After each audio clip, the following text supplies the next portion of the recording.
বিশ্ববিদ্যালয় প্রশাসনের পক্ষ থেকে ভোটের দিন ঠিক করা হয়েছে সেপ্টেম্বরের ৯ তারিখ।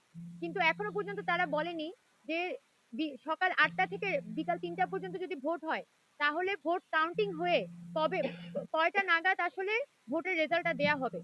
আমরা গত বছর দেখেছিলাম, গত ডাকসু ইলেকশনের সময় দেখেছিলাম যে দুপুর ২টা পর্যন্ত দুপুর ১টা পর্যন্ত এখানে ইলেকশন হয়েছে। অনেকগুলো ভোট কেন্দ্রে ভোট বন্ধ ছিল।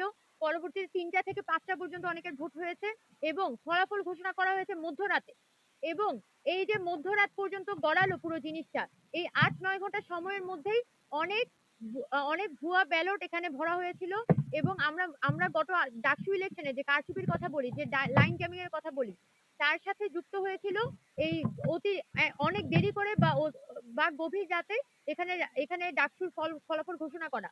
আমরা যেটা মনে করি যে বিকাল বিকাল ৩টা বাজে যেহেতু এখানে ভোটের শেষ সময়, তাই খুব ভোটের শেষ সময় থেকে শুরু করে ভোট কাউন্টিং এবং ফলাফল ঘোষণার যে সময়, এই দুইটির মধ্যে দূরত্ব খুব বেশি রাখা যাবে না।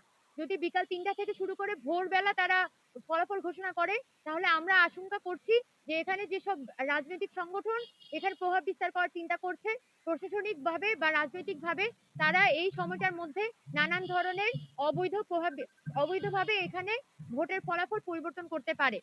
এবং যদি বিশ্ববিদ্যালয় প্রশাসন অতি দ্রুত এই সময়সীমাটা নির্ধারণ না করে এবং অতি দ্রুত হতে তারা যাতে ভোট কয়টা বাজে ফলাফল দিবে সেটা না জানায়, তাহলে আমরা অবশ্যই এখানে নির্বাচন আসলে আদৌ ফ্রি অ্যান্ড ফেয়ার হবে কিনা সে বিষয়ে আমাদের আশঙ্কা থেকে যাবে।